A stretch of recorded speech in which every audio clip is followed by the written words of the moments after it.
Assalamualaikum warahmatullahi wabarakatuh. Anak sekalian, bagaimana kabarnya hari ini?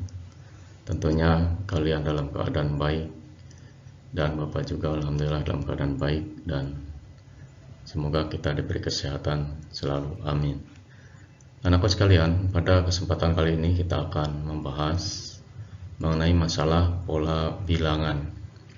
Nah, di dalam pola bilangan kita akan menentukan bilangan-bilangan yang tersusun sehingga bilangan tersebut membentuk suatu pola. Nah, yaitu yang akan kita bahas mengenai pola titik pada barisan bilangan dan pola bilangan pada barisan bilangan. Anakku sekalian, tujuan dari pembelajaran kali ini yaitu yang pertama kita dapat mengidentifikasi suatu pola bilangan. Jadi kita akan meneliti dari pola bilangan tersebut bagaimana ciri-cirinya sehingga kita dapat menentukan suatu rumus dari pola bilangan tersebut. Kemudian yang kedua, menentukan rumus dari pola bilangan. Yang tadi Bapak berikan bahwa nanti setelah mengidentifikasi kita akan menemukan rumus dari pola bilangan tersebut. Yang ketiga yaitu menentukan suku berikutnya pada suatu barisan bilangan. Artinya menentukan bilangan-bilangan berikutnya dari barisan bilangan tersebut. Itu tujuan dari pembelajaran kali ini. Nah, kita masuk ke materi, yaitu anakku sekalian, kalian di sana Bapak berikan sebuah gambar, yaitu gambar pohon kaktus. Nah, di sana diperhatikan pohon kaktus tersebut membentuk suatu pola. Nah, kita teliti dengan seksama dan hati-hati, maka kita akan menemukan pola dari bentuk yang teraturan dari pohon tersebut. Jadi pola itu bentuk yang teratur dari pohon tersebut, dari kecil kemudian tambah besar lah. Kalian silahkan perhatikan di sana menemukan suatu pola. Nah, yang berikutnya, nah di sini ada pemandu sorak yang biasanya kalau ada di dalam pertandingan olahraga ada pemandu sorak. Nah, di sana ada susunan orangnya dari bawah sampai ke atas. Nah, kalau kita perhatikan bentuk dari susunan orangnya itu adalah menemukan suatu pola dari keteraturan formasi tersebut. Jadi formasi tersebut membentuk suatu pola. Bahkan nanti kita dapat menentukan banyaknya orang dari atas sampai ke bawah. Jadi berapa banyaknya orang yang membentuk formasi tersebut. Nah, itu contoh dalam kehidupan sehari-hari mengenai pola. Nah, sekarang kita akan bahas bagaimana pola bilangan tersebut. Nah, pola itu adalah bentuk atau model yang memiliki keteraturan. Nah, itu yang dimaksud dengan pengertian pola. Baik anakku sekalian, kita masuk ke yang pertama, yaitu menentukan rumus dari pola titik pada barisan bilangan. Kalian pernah mengenal bilangan genap waktu di kelas 7? Nah, bilangan genap di kelas 7 dimulai dari berapa? Ya, dimulai dari 2, kemudian 4, kemudian 6, 8 dan seterusnya. Nah, sekarang Bapak gunakan pola titiknya bagaimana bilangan genap. Nah, polanya seperti ini. Nah, kita perhatikan anakku sekalian, di sana bilangan bulat semuanya ada 2 baris, sedangkan kolomnya berbeda-beda. Baik, kita bahas. Yang pertama bilangan genap, yang pertama adalah 2. Kalau kita mengidentifikasi, maka di sana 2 itu adalah terdiri dari 2 baris dan 1 kolom. Sehingga kita dapat menemukan pola bilangannya adalah 2 kali 1, yaitu 2 baris dikalikan dengan 1 kolom. Kemudian bilangan yang kedua adalah 4. Nah, kita diidentifikasi berapa?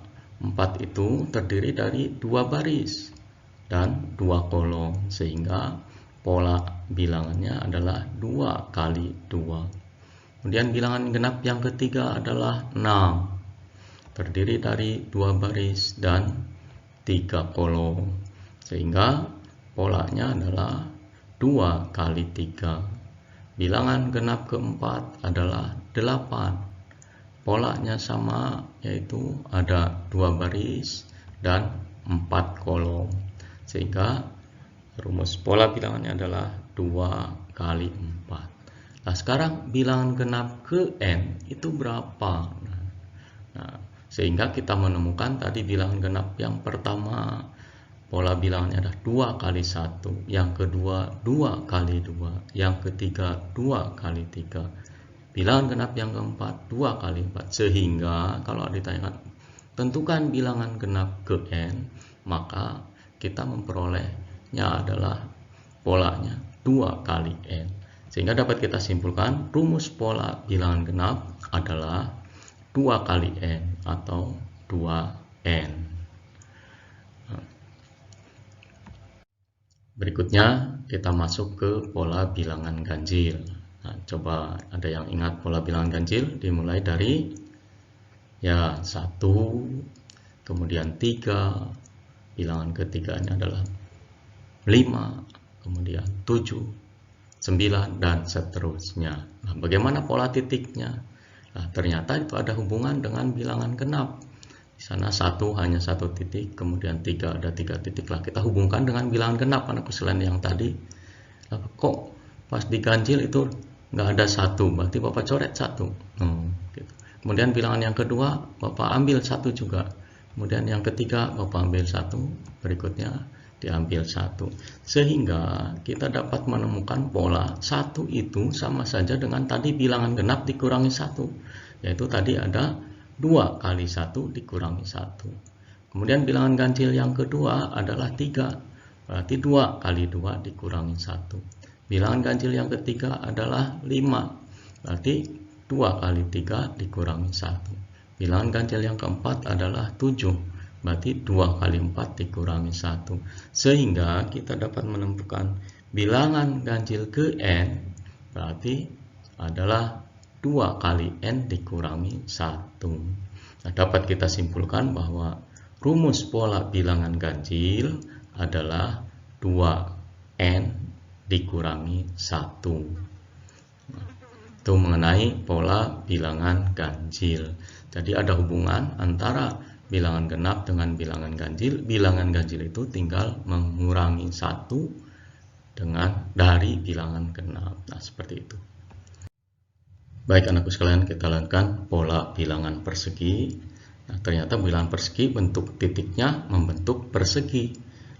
Nah, bilangan yang pertama 1, yang kedua 4, ada 4 titik, yang ketiga ada 9 titik.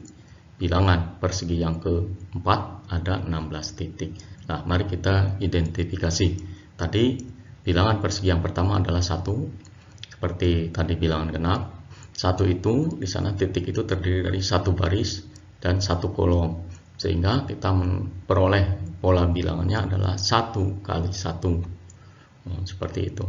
Sekarang yang bilangan persegi yang kedua adalah 4, berarti terdiri dari 2 baris dan 2 kolom, sehingga kita menemukan polanya adalah 2 kali 2. Bilangan berikutnya 9, 3 baris dan terdiri dari 3 kolom, sehingga kita menemukan pola bilangannya adalah 3 kali 3. Dan yang keempat ada 16 titik, terdiri dari 4 baris dan 4 kolom, sehingga rumusnya, maksud Bapak bilangannya, polanya adalah 4 kali 4. Nah, bilangan persegi ke n bagaimana? Tadi pas 1 yang pertama adalah 1 kali 1, bilangan persegi kedua 2 kali 2, bilangan persegi ketiga 3 kali 3, bilangan persegi keempat 4 kali 4. Nah, bagaimana bilangan persegi ke n? Maka rumusnya adalah n kali n, sehingga dapat disimpulkan rumus pola bilangan persegi adalah n kali n atau n kuadrat. Nah, itu rumus untuk bilangan persegi. Nah, kalian, kita lanjut ke bilangan persegi panjang. Tadi persegi bentuknya persegi, kalau persegi panjang tentunya bentuknya persegi panjang. Ya, bagus.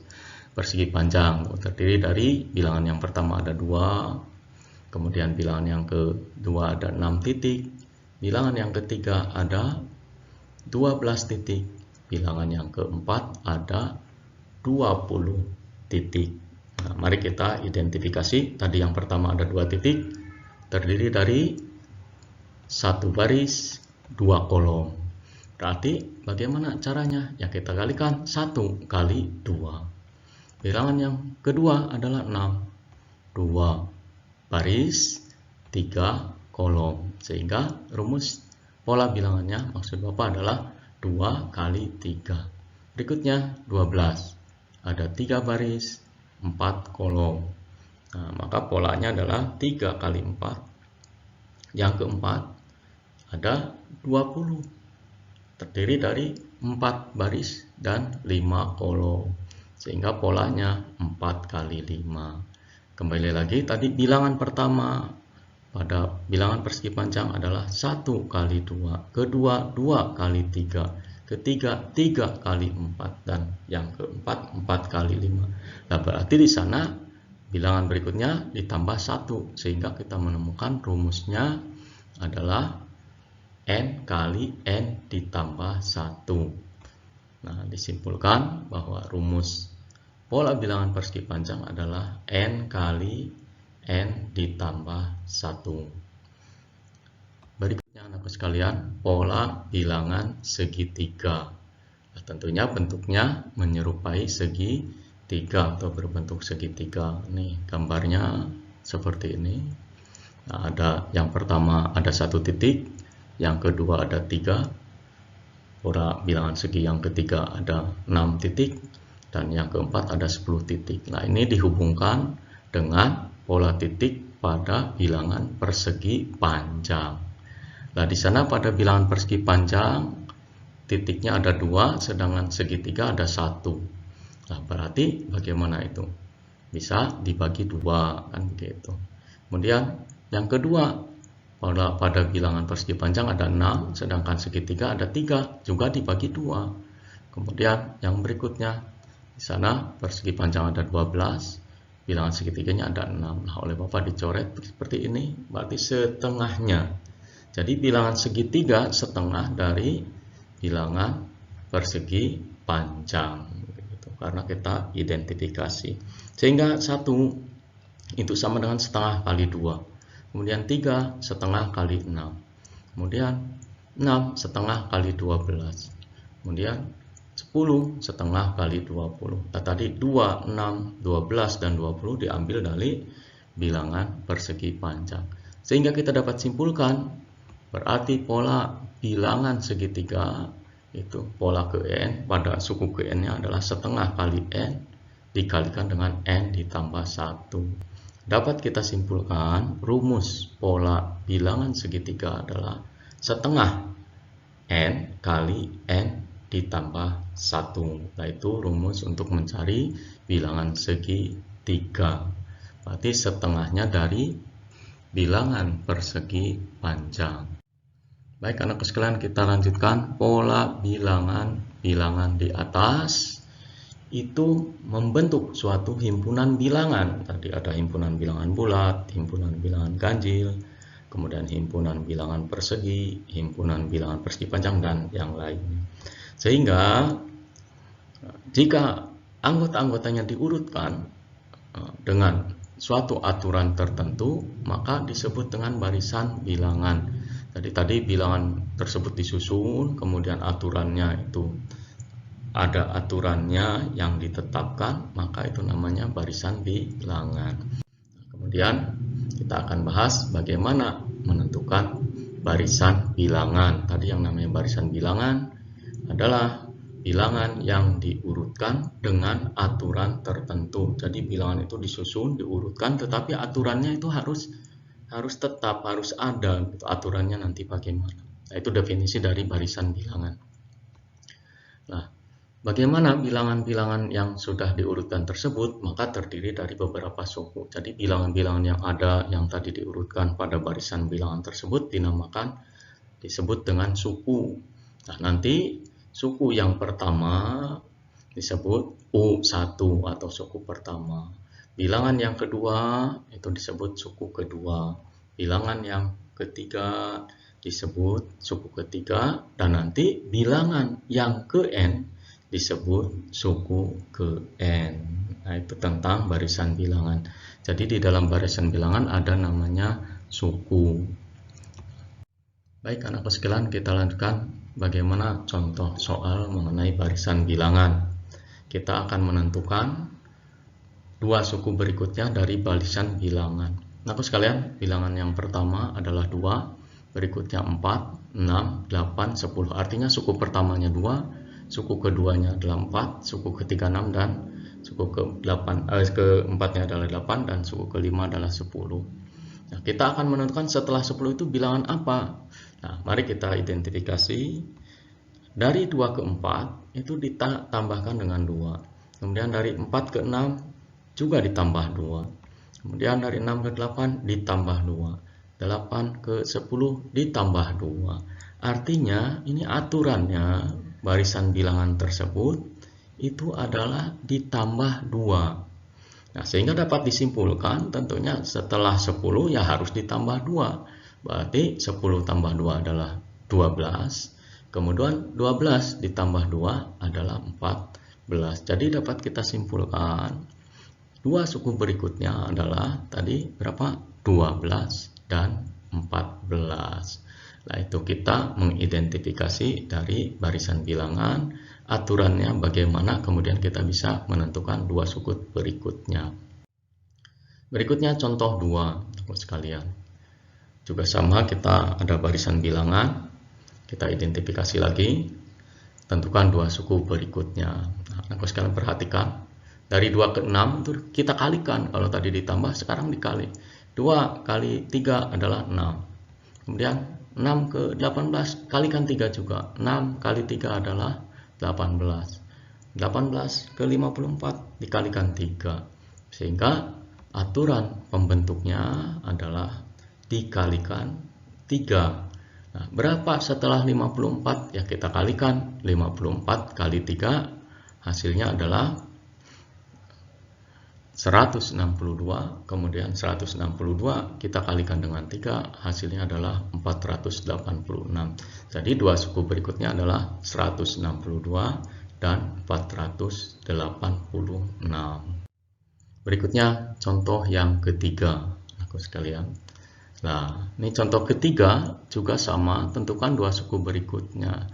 Kalian perhatikan anakku sekalian, 1 ke 1 itu tambahnya 0, kemudian 1 ke 2 ditambahnya 1, kemudian 2 ke 3 ditambah 1 lah, sedangkan dari 3 ke 5 ditambahnya 2 lah. Ini polanya kok ngacak begitu. Nah, bagaimana barisan ini? Kita teliti. Nah, ternyata 2 itu sama saja 1 ditambah 1. Nah, ternyata 3 juga polanya adalah 1 ditambah 2. 5 polanya adalah 2 ditambah dengan 3. Nah, apa aturan mainnya ini, aturan pembentuknya? Suku berikutnya diperoleh dengan menjumlahkan dua suku di depannya atau dua suku sebelumnya, begitu. Itu aturan mainnya.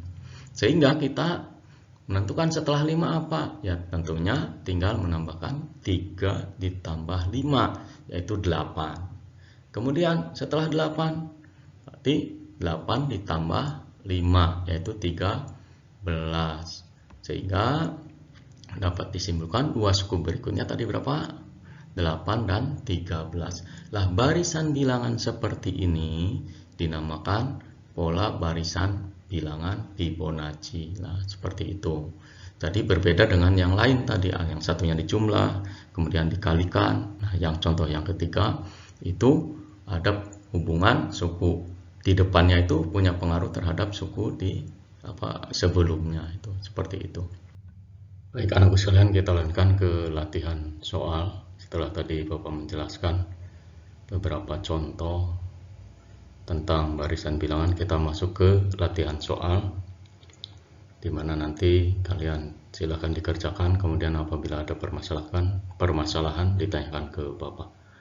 Yang pertama, tentukan bilangan genap ke 24 bilangan genap ke 56 dan bilangan genap ke 104.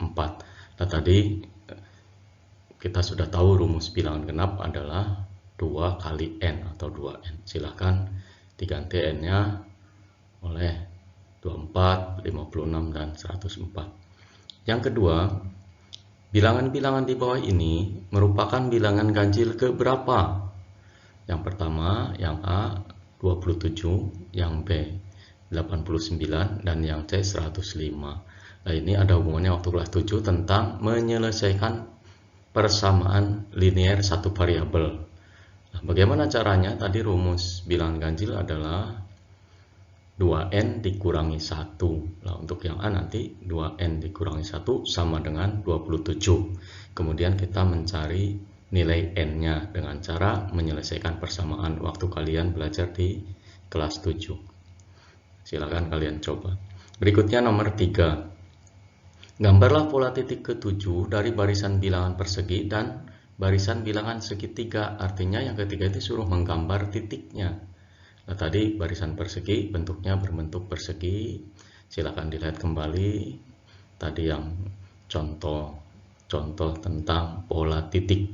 Kemudian barisan bilangan segitiga juga silakan kalian lihat kembali tentang bagaimana pola titik dari bilangan segitiga. Dan berikutnya yang terakhir adalah nomor 4, menentukan dua suku berikutnya dari barisan bilangan. Di sana Bapak memberikan 3 barisan.